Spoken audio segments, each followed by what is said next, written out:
कुछ रातें होती हैं जो इंसान को बदल देती हैं। कुछ चीजें होती हैं जो एक बार देख लो तो भूलना नामुमकिन हो जाता है। विजयकांत ने वो रात देखी थी और उसके बाद वो कभी वो आदमी नहीं रहा जो पहले था।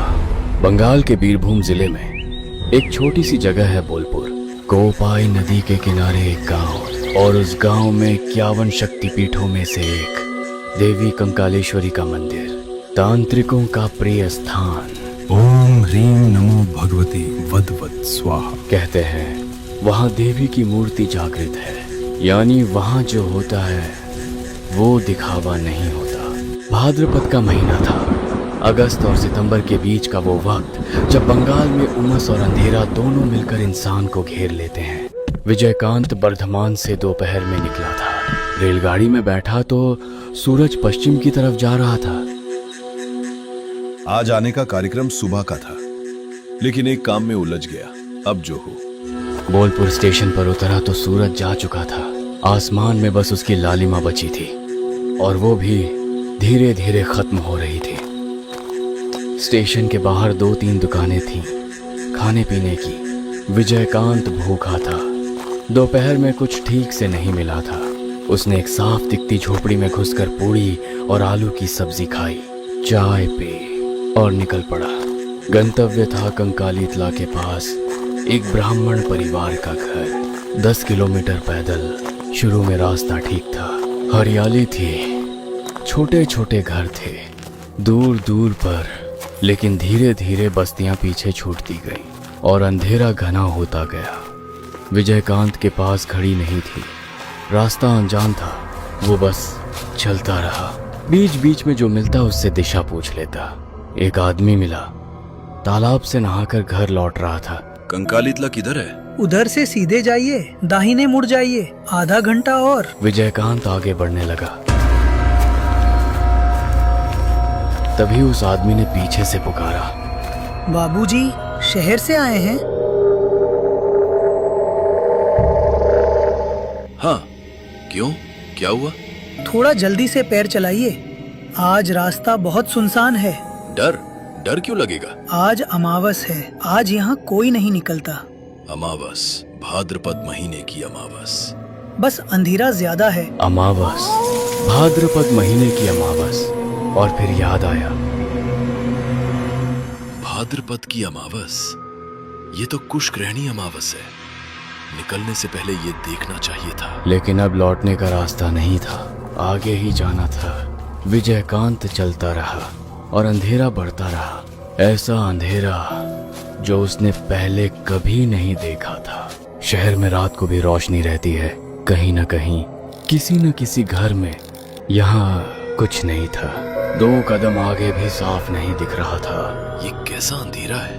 और तब एहसास हुआ, आवाजें भी नहीं थी। कोई पक्षी नहीं, कोई झींगुर नहीं, हवा भी नहीं। पेड़ थे लेकिन उनका एक पत्ता नहीं हिल रहा था, जैसे पूरी दुनिया सांस रोक कर बैठ गई हो। ये क्या हो रहा है? विजयकांत के कदम धीमे हो गए। तभी एक आवाज, बहुत धीमी, लेकिन इस सन्नाटे में साफ सुनाई दी। ये कौन है? मंत्र, ऐसे मंत्र जो विजयकांत ने जिंदगी में कभी नहीं सुने थे। उसने आवाज की दिशा में देखा। दूर एक रोशनी, आग। आग है तो इंसान होगा।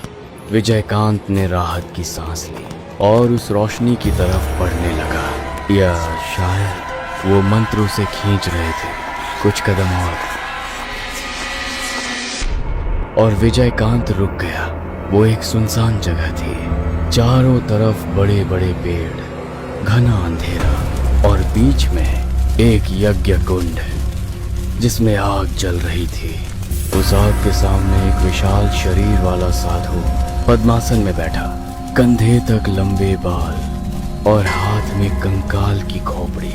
उससे आग में घी डाल रहा था, बेलपत्र डाल रहा था और लगातार मंत्र पढ़ रहा था। ओम ह्रीं नमो भगवती कर्णपिशाचिनी। विजयकांत की नजर साधु के दाहिने तरफ गई और जम गई।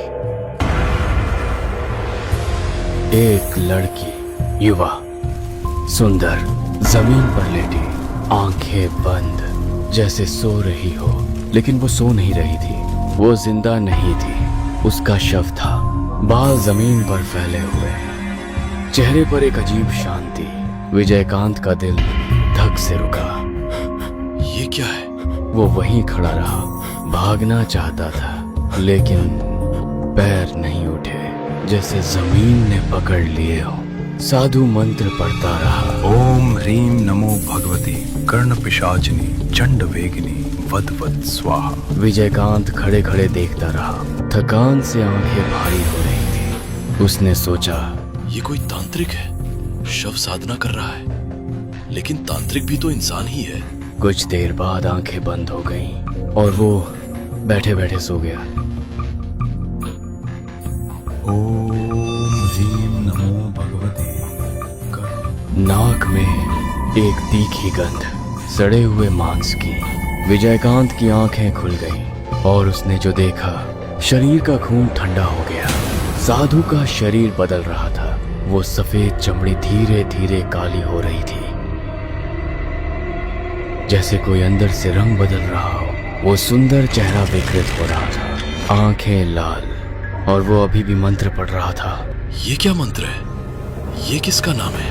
ओम ह्रीम नमो भगवती कर्ण पिशाचिनी चंड वेगिनी वद वद स्वाहा। और तभी उसकी नजर उस लड़की के शव पर गई। शव हिल रहा था, बहुत धीरे, बहुत थोड़ा, लेकिन हिल रहा था। विजयकांत की आंखें फटी की फटी रह गई। साधु ने शव के कान के पास झुककर कुछ कहा।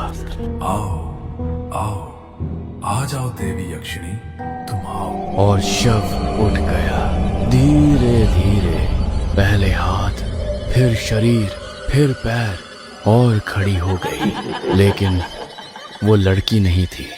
वो जो खड़ी थी उसका रंग काला था, आंखें लाल।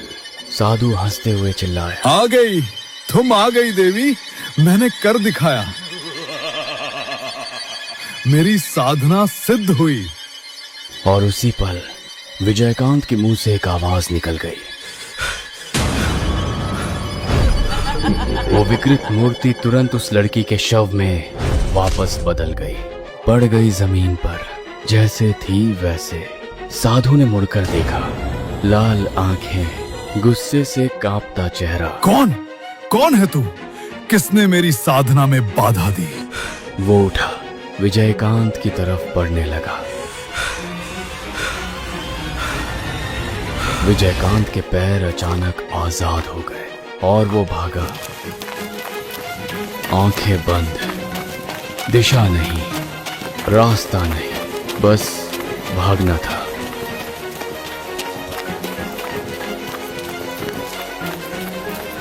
और फिर जमीन पर गिर पड़ा, बेहोश।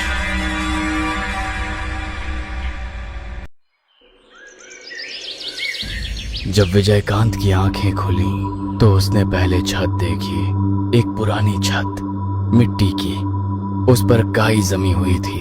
उसने करवट लेने की कोशिश की, पूरे शरीर में दर्द की लहर दौड़ गई। ये कहाँ हूँ मैं? उठकर बैठने की कोशिश की, चारों तरफ चेहरे थे, अनजान चेहरे, जिज्ञासा से उसे देखते हुए। कोई बोला, पंडित जी, होश आ गया? भीड़ में से एक बुजुर्ग आगे आए, आंखों में एक गहरी शांति, और विजयकांत ने उन्हें देखा, पहचाना। ये तो महानंद गुरुदेव हैं। वही जिनके घर वो जा रहा था, जिनके लिए पिता की चिट्ठी जेब में लेकर चला था। गुरुदेव, मैं यहाँ कैसे? महानंद जी ने उसे शांत किया।